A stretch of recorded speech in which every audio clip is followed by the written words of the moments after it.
1 வாரம் ஆச்சு. பசங்களுக்கு வீட்ல இந்த மாரி சமைச்சு குடுத்து, பசங்க 2 பேரும் காலையில என்னன்னு தெரியல 2 பேரும் சண்டை போட்டுட்டே இருந்தாங்க. தேவேஷ் பார்த்தீங்கன்னா, வழக்கம் போல சாப்பிடுறதுக்கு ஒரே பிரச்சனை. காலையில ஸ்கூல் போம்போது நான் சாப்பிட மாட்டேன் அப்படின்னு சொல்லிட்டு, காலையில 1 கிளாஸ் பால் மட்டும் தான் குடிச்சிருந்தான். ரொம்ப ஃபோர்ஸ் பண்ணி அவனுக்கு சாப்பாடெல்லாம் குடுத்து, லஞ்ச் எல்லாம் பேக் பண்ணி ஒரு வழியா ஸ்கூலுக்கு வந்து அனுப்பியாச்சு. ஆனா, அவனோட திங்ஸ் வந்து பார்த்தீங்கன்னா, பாதி நம்ம வீட்லயும், பாதி அம்மா வீட்லயும் இருக்கு. அதனால லஞ்ச் எல்லாம் வந்து பார்த்தீங்கன்னா, பாக்ஸ் மட்டும் தான் இங்க இருந்துச்சு.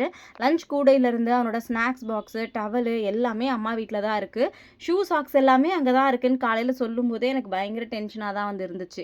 ஏன்னா காலையில இங்கேருந்து கிளம்பி மறுபடியும் அம்மா வீட்டுக்கு போயிட்டு, அங்கேருந்து எல்லாத்தையும் எடுத்துட்டு மறுபடியும் ஸ்கூலுக்கு வந்து போணும். பாவம் அப்பா தான் ஸ்கூலுக்கு வந்து ரெகுலரா கூட்டிட்டு போயிட்டுருக்காங்க. அவங்க அண்ணன் ஸ்கூலுக்கு கிளம்பும்போதே ஸ்ரதனும், நானும் ஸ்கூலுக்கு போறேன் அப்படின்னு சொல்லிட்டு அவனுமே வந்து கிளம்பிட்டான். முன்னாடியெல்லாம் அண்ணாவ ஸ்கூல்ல விட்டுட்டு வரேன் அப்படின்னு சொல்லுவான். இப்பலாம் நானுமே ஸ்கூலுக்கு போறேன் அப்படின்னு சொல்லி ரொம்ப அடம் பிடிக்க ஆரம்பிச்சுட்டான். ஒரு வழியா இவங்கள ஸ்கூலுக்கு வந்து அனுப்பியாச்சு.